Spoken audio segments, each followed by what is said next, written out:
What I've been doing in the videos that are already available online is talking about how you can use Python to visualize actions on the pitch. And in this lecture, I'm going to talk a little bit about why you do that and what sort of information you can get. First thing to say is that we're working in this case with event data. So event data is everything that happens on the ball. It's passes, it's dribbles, it's goals and it's shots, it's saves by the goalkeeper and so on. So everything we're going to talk about just now is that type of event data. When I started working on mathematical modeling of football, when I was writing my book, Soccermatics, actually started with this example. So I'm just going to show you a short clip from a game between pitch. This is Andrea Pirlo who has the ball. But during the passing, Mesut Ozil, who started off on the right-hand side of the pitch, has now shifted to position to be pressing more centrally. And this has actually opened up, this short sequence of passing has opened up space, short passing in midfield, a longer pass out of midfield into attack, and then passes into the central goal. And the main point I want to make here is how you can represent this in terms of data. So this is a sequence of passes. I actually tracked these before I had access to any Y-Scout data or Statbomb data. I started working on this when I was writing Soccermatics. I just tracked these passes by hand. And the shading here is time. So a lighter arrow means further back in time. A darker arrow means further forward in time. And that's all relative to the goal. So the goal is here. It's the last thing that happens. So it has the darker shading. The first passes in midfield are given a lighter shading. And this is how the ball was moved around. First, a few passes here. Then the ball comes to Pirlo, who moves back here with this. So this is one pass, second pass, third pass, fourth pass, pass to Pirlo. Pirlo moves back with the ball and then launches this longer pass, which then results in the sequence of passes to Mario Balotelli, who scores the goal. And so this is exactly what we would call event data, is the sequence of passes and the shot leading up to the goal. Over here, actually, is an example of tracking data. What I did is actually by hand, I tracked the position of Mesut Ozil as he tried to defend. And so you can see he started off here on the right. He gradually got nearer and nearer to the center until he was standing in this position. So you could actually track, again, the shading is time. You can track his position over time until he comes to the center. And this is I think it's a very nice way of actually displaying the sequence of how a goal is created. You can start to think about how a short sequence of passes starts to move the defense, and then a surprise pass, surprise longer pass, then manages to come past the defense. So it's a good way of sort of breaking down and understanding any moment within a match. And you can certainly take some of the Y-Scout data that you've looked at in the other video and plot some of these sequences leading up to some of your favorite goals in the World Cup.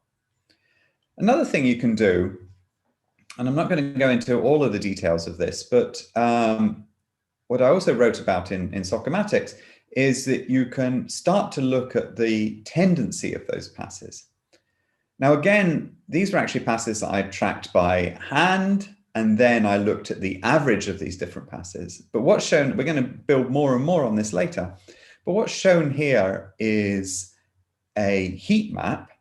So the more heat, the more passes there were from a particular place. So on the left, we have Pirlo, and on the right, we have Schweinsteiger from the same game. So on the heat here, how gray this is the number of passes that were played from this particular area. You can see he played lots of passes from here in the midfield. That's precisely where we saw that Pirlo playing that pass that led to the goal. And he played less passes from more defensively and less passes further up. And essentially Pirlo and Schweinsteiger, on paper, they were playing in the same position, central midfield in this match. But you can see what different contributions they made to the match. Pirlo is much tightly centered around here. You can also see from the arrows, he tends to pass to the other side of the pitch than he's standing on.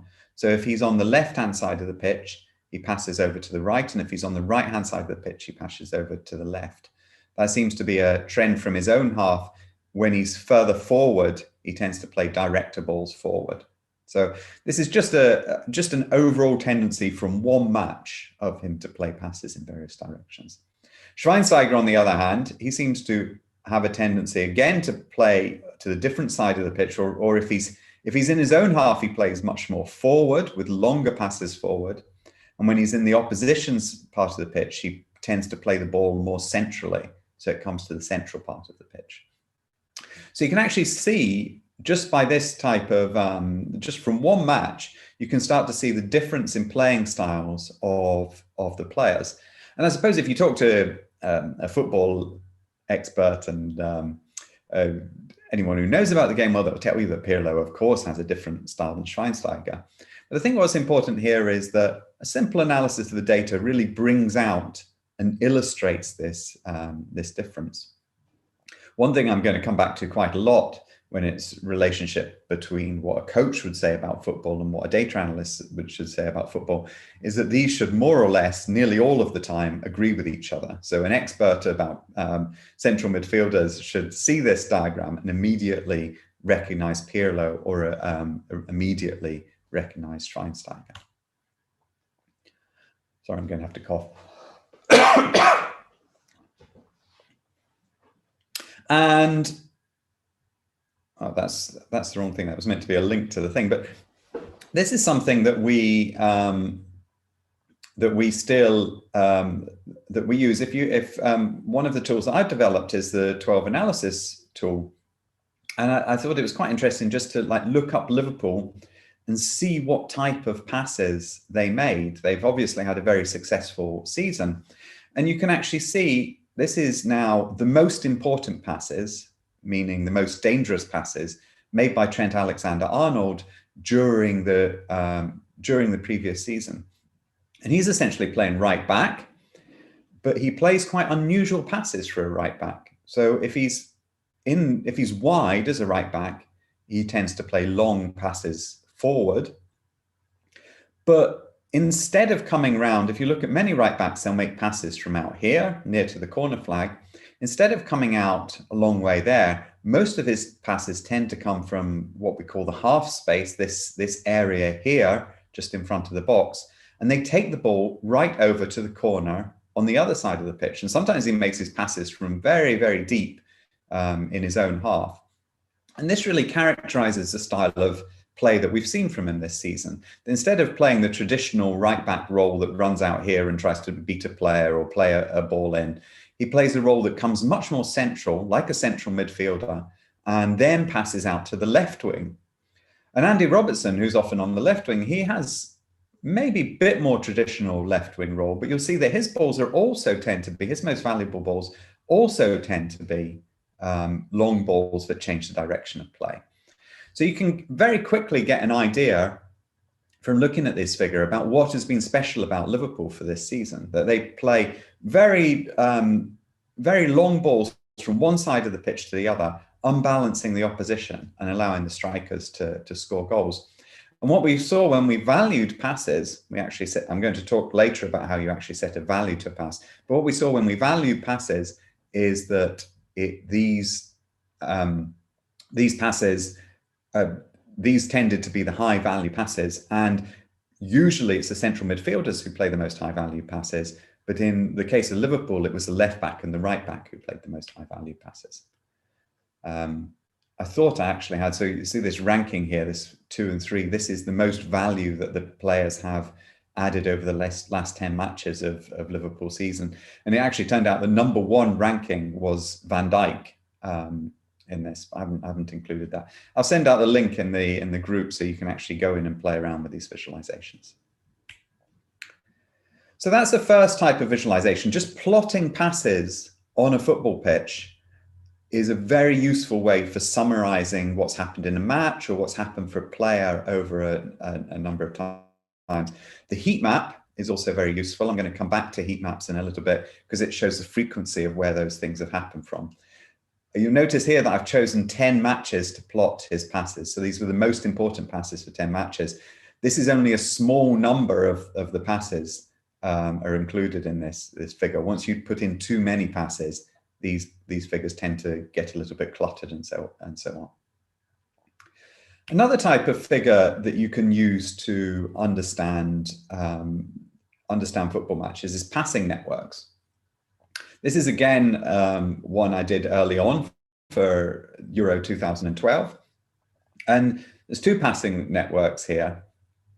I just show links between pairs of players who completed 13 or more passes between them in two directions. And what I thought was interesting here is if you look at Italy, this was 120 minutes of football because this went to extra time, this game. But if you look here, you see that nearly everything in Italy went through Pirlo. He's a sort of center of the wheel here. So all of the passes, not all of them, there's the defenders, the left back and the center backs tend to have passes to each other, and the right back and the center back. But almost all the other passing patterns tend to go through Pirlo. So pretty much everything in Euro 2012 revolved around Pirlo's ability to distribute the ball in some way. And so the passing network really illustrates that and shows him as the kind of center of everything that Italy did in this match in particular. And then England on the other side, I have to admit, I chose this threshold to be particularly hard on them. I think Andy Carroll came on in this match in the 65th minute or the 70th minute, but he still managed to have the only player or the only pair of players who had more than 13 passes between them was Hart and Carroll, as England tried to repel the Italian attack, and Hart would collect up the ball and boot it as hard as he could up to Andy Carroll, who, it has to be said, was very remarkably successful in receiving those very long balls. And so this tells a very different or very different story about a style of play in football, that Andy Hart's long balls up to Carroll, it was the dominating part of England's strategy in that match. You can say both of it is, I suppose I tend to have a bias in the way I analyze these things. A bias against my own nation is that this type of football tends to be more beautiful to watch in a way, but neither of them is more effective. I mean, the match ended in penalties, so I don't think that either of them, one is more effective than the other. And it often turns out, there's a lot of effectiveness. So there's a difference between beauty and effectiveness. And I'd say that the most beautiful one is here. Effective football can take very many different forms. This was another example I made for, well, actually, I didn't make this myself, or I remade it after I looked at some data analysis done by Devin Ployler, who is probably one of the first very successful data scientists who's worked for a football club. He works for Toronto now and has for several years. And before that, he went from blogging to work for Toronto. And this was a very nice blog he made about one of the problems with the US women's team was that all of the balls were going up to Abby Wambach, including, this is like the Hart-Carroll connection, a lot of direct balls up from the goalkeeper to Abby Wambach. And nearly everything in the attack went through her. And you could actually see that in the passing network. A lot goes through Lloyd, and that's Carly Lloyd, and that's correct because she's the central midfielder. But a lot of balls go directly to the centre forward, and that style of direct attacking to the centre forward, especially when you're trying to play a possession football, tends not to be as successful. And so this was one match where they were less successful, and then later when they were playing against China, Wambach was rested. And then they came back to a much more decentralized style of football. And I'll maybe come back to this in some later lecture, but it turns out statistically, if you play a more decentralized style of football, you tend to be more successful. So actually, this contradicts what I said here. I said that neither of these were more successful than the other. But there is some studies to show that decentralized football in lots of situations tends to be better than a centralized football which is just focused on one particular player. I want to give another example here of a passing network and how it can be used. This is some of the way that we work at Hammarby.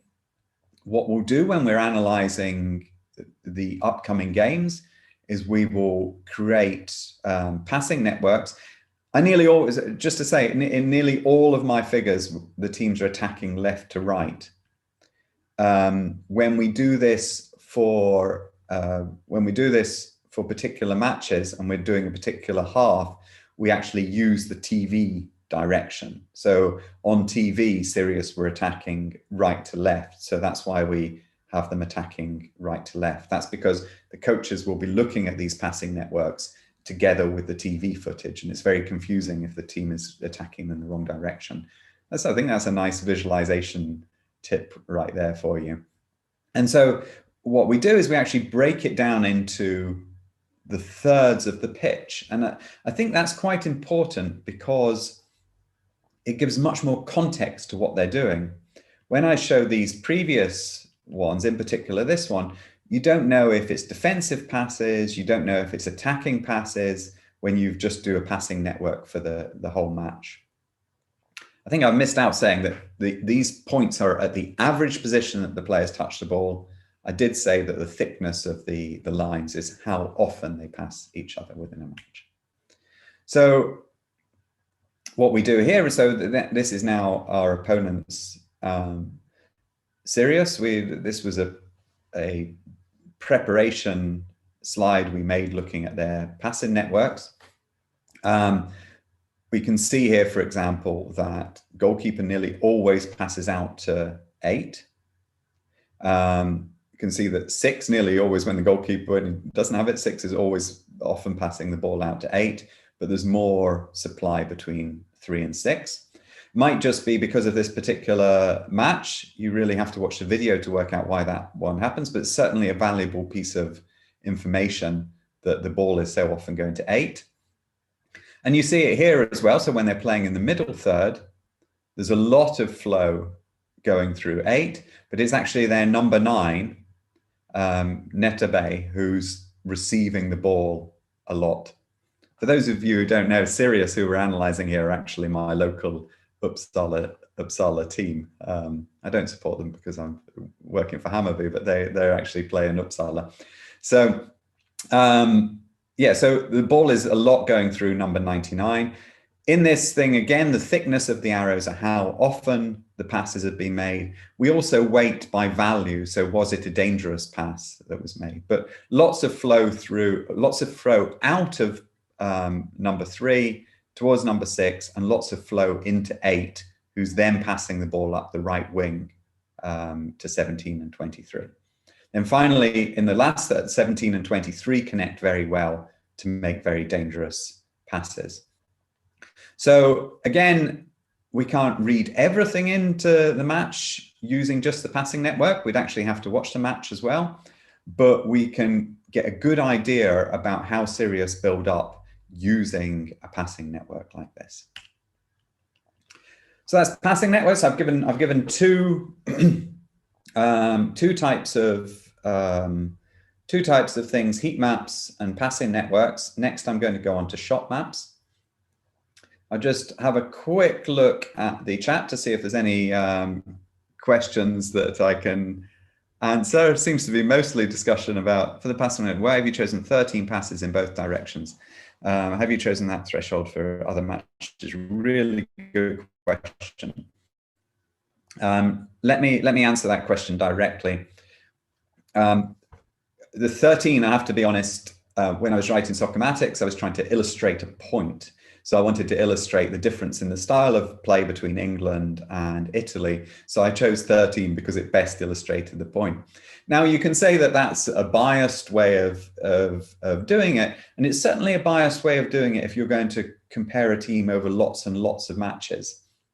But if you're trying to illustrate a particular point that you've seen in the video or in the style of play, then it's reasonably okay to choose that threshold as long as you're honest about that threshold. But when we do the videos that I showed for Hammarby, when we make them week after week after week, we always have to choose the same threshold. And the way we choose the threshold there is basically trial and error. Which type of threshold gives the visualizations that are most clear? It tends to be about 5 or 6 passes that you use. And the other question is this different for 90 minutes? Yes, it is different for 90 minutes. I tend to use about 5 or 6 as the lower threshold over a 90-minute match that we use.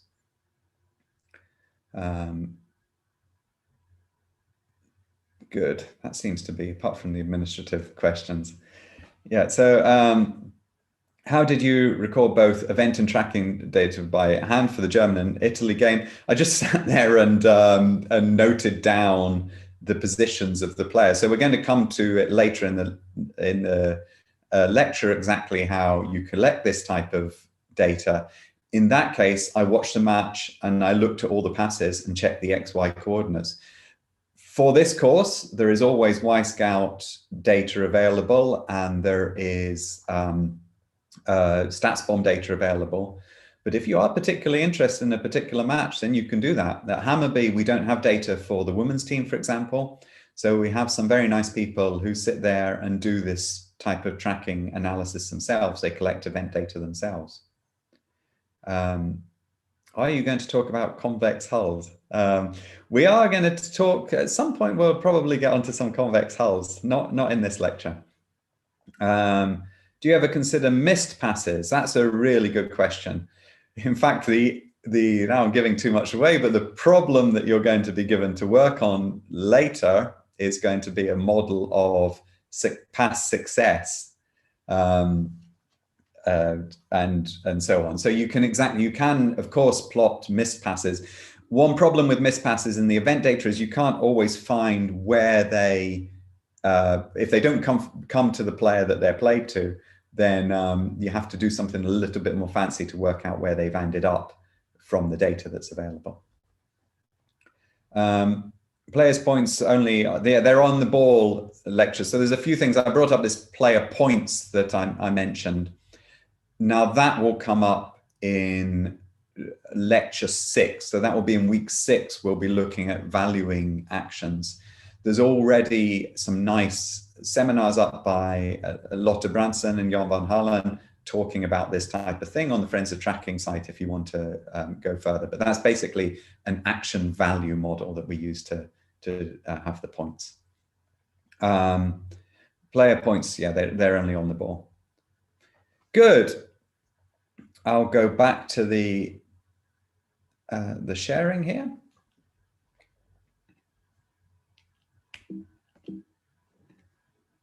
Good. So the next thing I'm going to look at is shot maps, and that's what we go through in a little bit of detail in the already available online things. I show you how to make a shot map, and this is where I started to, when I was writing Soccermatics, I started to use some Opta data.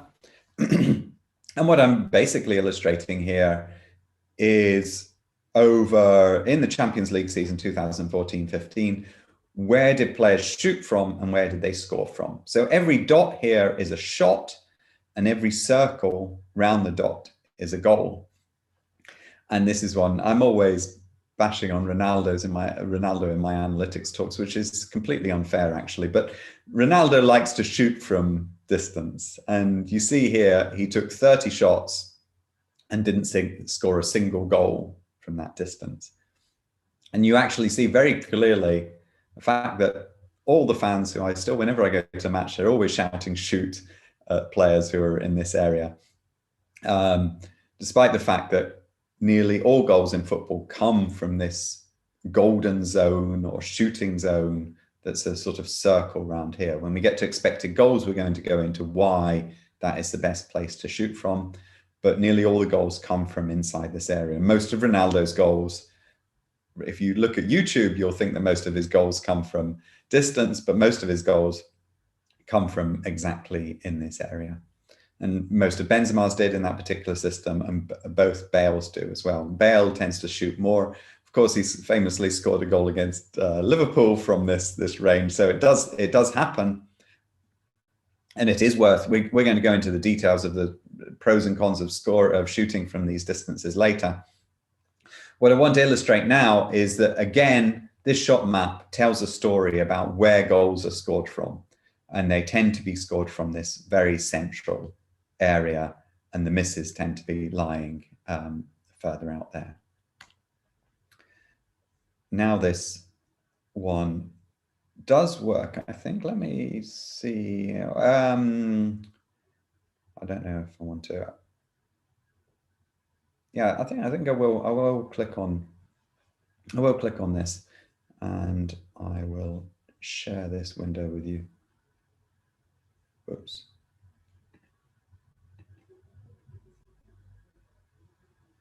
Oh, it didn't work. I'm just going to recreate this. So I would suggest that I'll copy this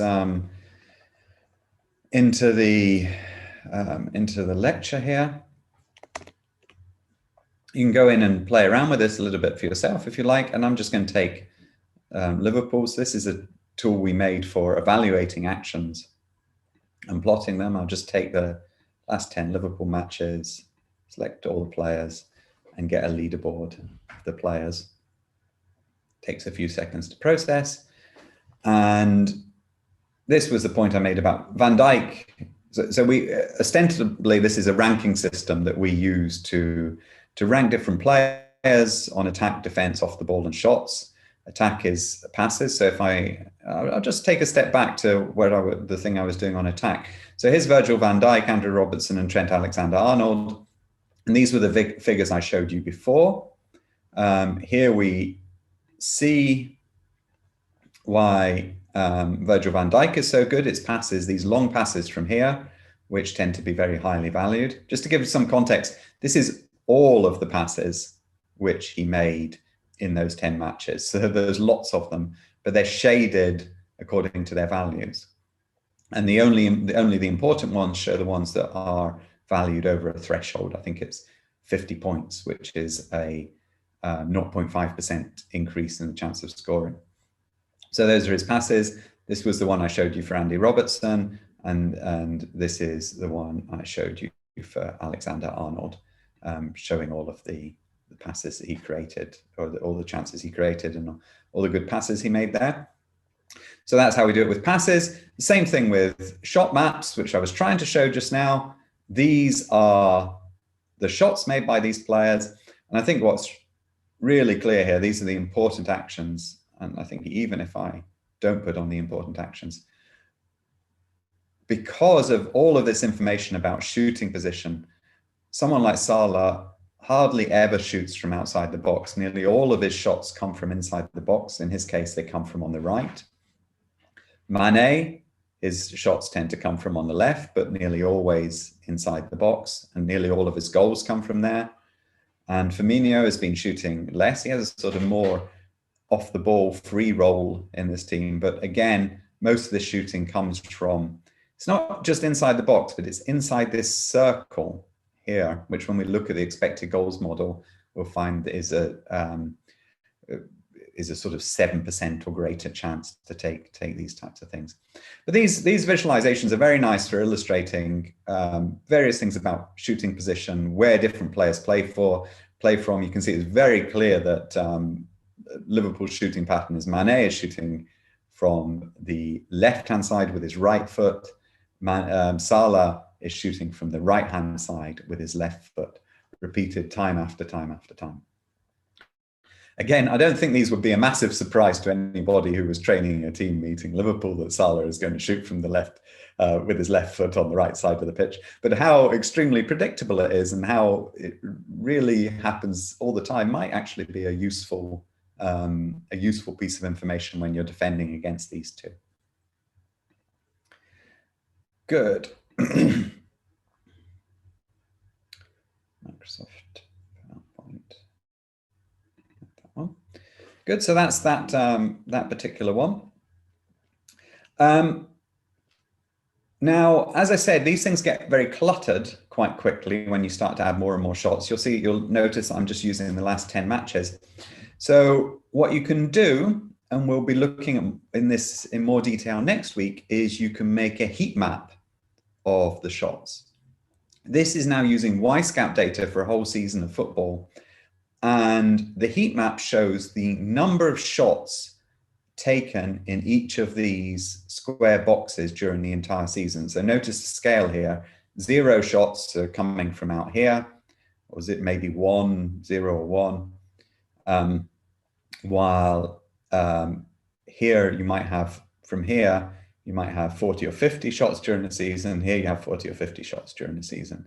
You can see it's quite symmetrically split out. There's not really a strong preference for left or right.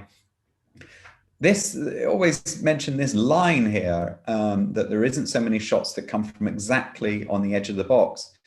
This is mainly accounted for, I think, by measurement error from the Wyscout operators, who feel they don't want to record a shot exactly on the line, so they record on either side of the line. But I've often wondered also if it might be a psychological thing, that players think either I'm going to shoot from outside the box or I'm going to get into the box and shoot, because it does seem to increase again here. So there's a very interesting, possibly exploitable analytics to work with the player's mentality, that they don't think that it's either an in the box or out the box shot, because in terms of scoring, you have a continuous function there. This is something I've observed a few times, but never gone into in detail. But there is definitely around the box on this line a downward tendency. But overall, you see there's a sort of circle again of where shots come from. Most of the goals. So now this is shots, and where do the goals come from? Well, as I've noted a few times, the goals come from this more central area within the box. This is it's really a squashed circle where you have this golden zone of scoring. It's much less likely that you score goals out there. So the scale here is now about 10 to 12 goals per season come from each of these one little squares here. So there's maybe 15. And then from these distances as further out, you have 0, 1 or 2 goals that come from each of those positions. So that's so now this is what we would call a heat map. Is a heat map of the shots. I might call this a shot map, where the actual shots come from, or a pass map where you actually see the passes. And then I call it a heat map of shots, where you see the heat of how often these things occur from different places. This one I picked up online. This is Ronaldo's touch heat map, and you see these a lot.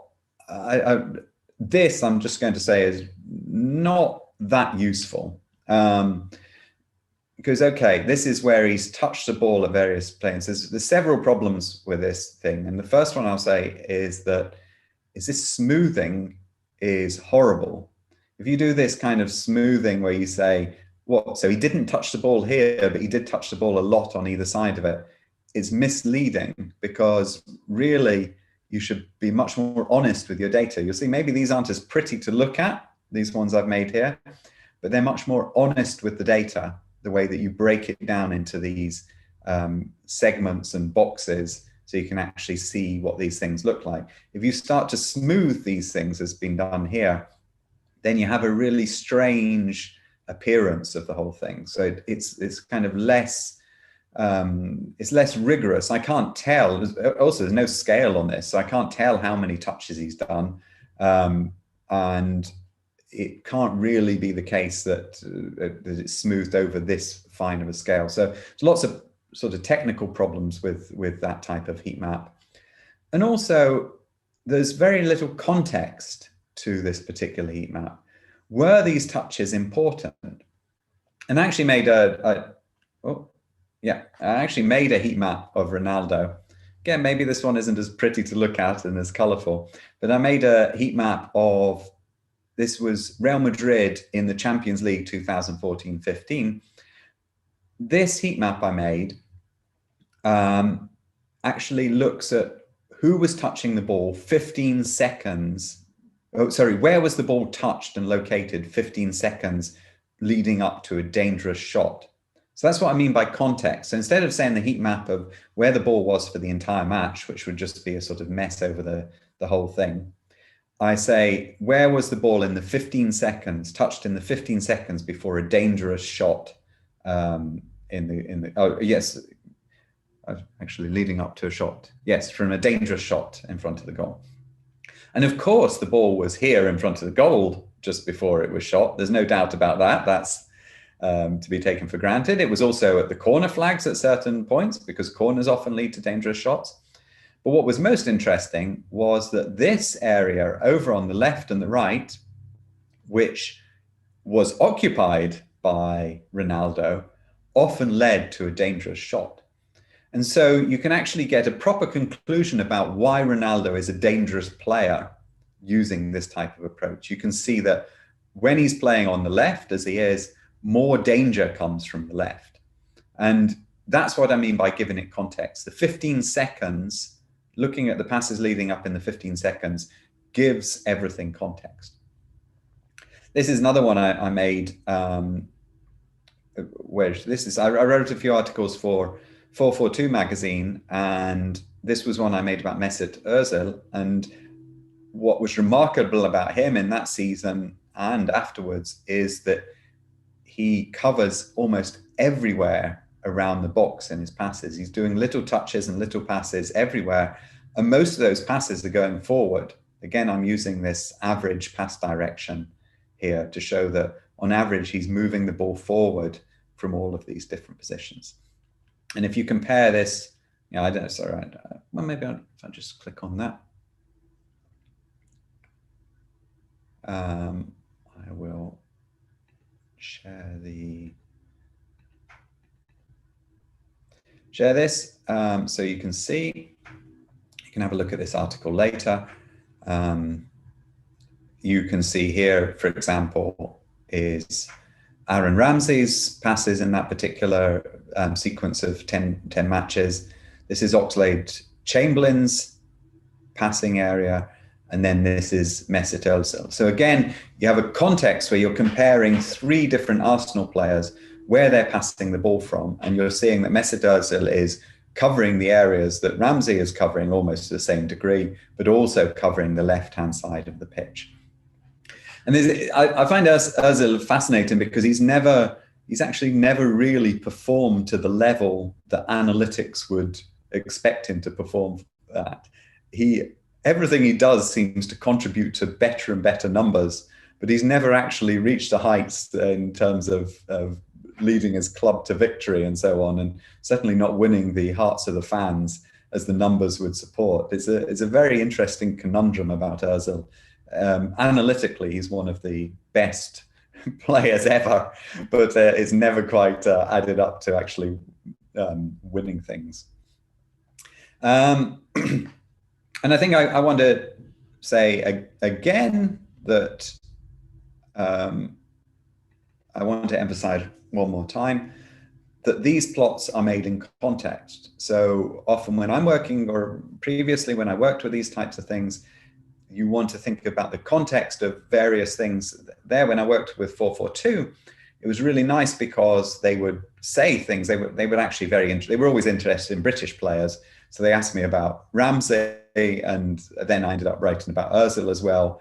But they would set a problem to solve, and then I could look at the numbers to try and solve that problem. And so again, you want a context and a problem. And this is just something for you to think about when you're doing the challenge, how you're going to work with that. I've already talked about the Ronaldo thing. Here's another example of using these types of heat maps. This was an article I wrote very early on about when Klopp took over from Brendan Rodgers at Liverpool. And there was a lot of discussion. Then the discussion was all about Jurgen Klopp and his amazing press that he'd had at Dortmund. And were Liverpool going to play with the same level of pressing as at Dortmund? And one thing we could actually see quite early on when we looked at, this is just a comparison of two matches. I've broken the pitch down into stripes, and the dots are defensive actions. I should have labeled this. On the left I think we have Brendan Rodgers just before, in a match just before Klopp took over. And on the right, we have a match that Klopp has taken over. Look at the article to check I've got this right. But it doesn't matter, because my point about these is that they don't look that different. There wasn't a lot more high pressing going on when Klopp took over than when Brendan Rodgers was in charge, at least for those first few matches. And so that was an interesting question that we could answer with statistics. What we did notice very early on, and I was kind of happy when I went back and reread this article, is that what we focused on is that the transition was much, much quicker very early on with Klopp, which has become a key feature of the way they play football. So you could actually see quite early in the statistics the way that Liverpool were going to play football. It wasn't just about the press, it was much more about this very rapid transition from defending towards attack. And these figures helped get some depth to that problem. I think I want to emphasize one more time. I want to say this. I'm going to put the camera here so I can say it very clearly to everybody, that there's no definitive answers when you're doing statistical analysis of football. It's not like that when you get a question about Klopp's press, or you get a question about how Aaron Ramsey and Mesut Ozil are playing, it's not like that you can come with the definitive statistical answer which gives everything. It adds to the discussion. So you can say, here are the statistics we have for the various matches. You present them clearly in context, and you try to talk and bring out the message that comes from those numbers, rather than saying, now we have the answer because we've done it in maths. So that's a very important part of my philosophy in this. And also, when you're thinking about how you're going to answer the questions, that's the type of thinking I want to see. I don't want to see like I don't want to see loads of text about your favorite football player, but what I want to see is a concise analysis of that player using numbers to help that type of analysis.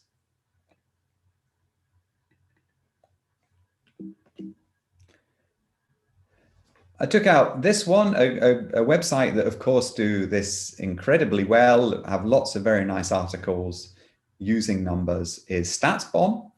This was something that they posted, James York wrote a few weeks ago, which is, again, defensive actions. And what he's done there is he's shown, again, in sort of stripes along the pitch, he's shown where teams are where teams are pressurizing passes.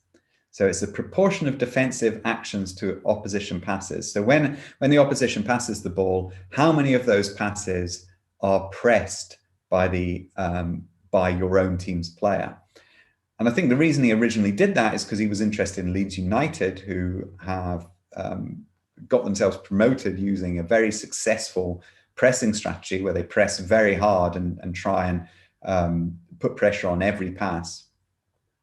And but he also picked up, and this was quite nice, that Barnsley have the same type of thing. Now, he's used heat maps here. I want to make a note here that what's plotted here is not the number or the proportions of these things directly. It's a statistical Z value of a test. How different are they to the average team? So you're always going to actually get teams which are different from the average team in this type of analysis. And we'll probably say something about Z scores at some point, but just to be aware that what's presented is not numbers of actions, is actually a statistical test on the difference from the average team. So you can actually pick out Leeds United and Barnsley as being much more very different in the amount of the frequency of press on these particular shots. And we'll come back to some of that. Oh, I had quite a lot of stuff left to do, and I've only got a few minutes. So I think I'll say something about this quickly and maybe come back to it at the start of the next lecture next week. I'm going to put these slides up on the web page, of course, as well afterwards. How we work within Hammarby is that we have a set of key performance indices, KPIs as we call them, and these tend to be, actually I'm going to skip over this and come back to it next week.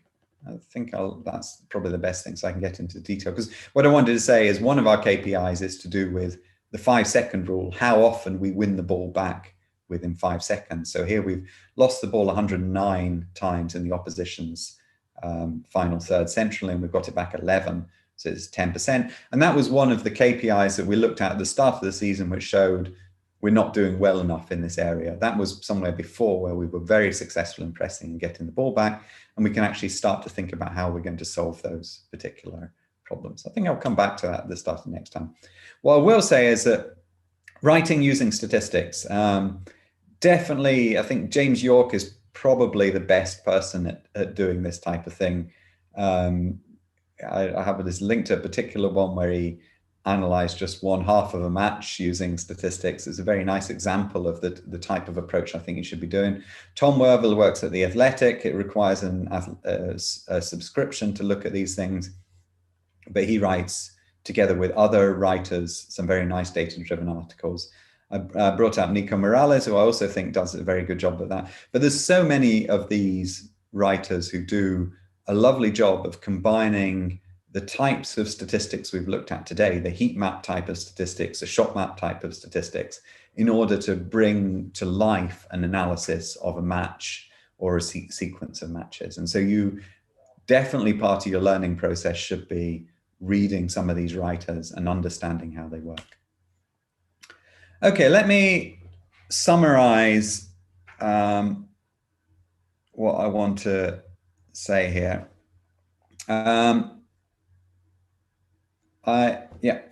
So in summary, I want to say the following. Raw data, just plotting data of passes and so on, that's very seldom enough in order for you to make a good visualizations. Standard visualization tools. So this also means that, I mean, a lot of people use very standard visualization tools where they do the same thing week in and week out.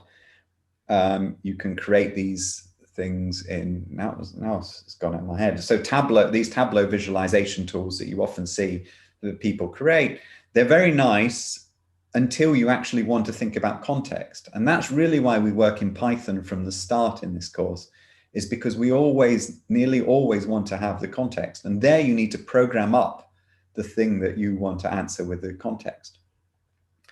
Then the next thing is, so raw data is never enough.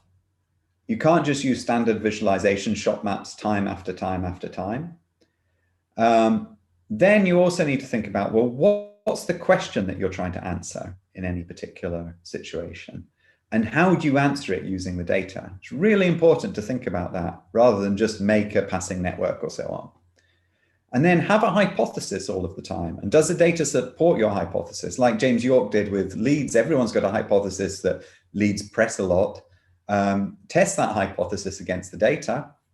And then you actually find out that other teams are also pressing in a similar way. So ask the data, always use the data to support or refute a hypothesis you've got.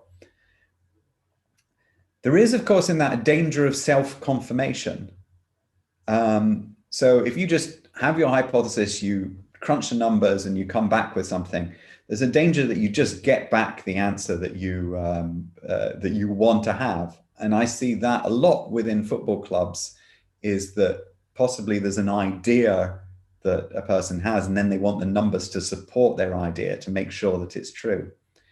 But if you don't work within the hypothesis-driven way, there's a real risk that you lose all of that domain knowledge. Now, people working inside clubs or journalists working for football newspapers and so on, they know a lot.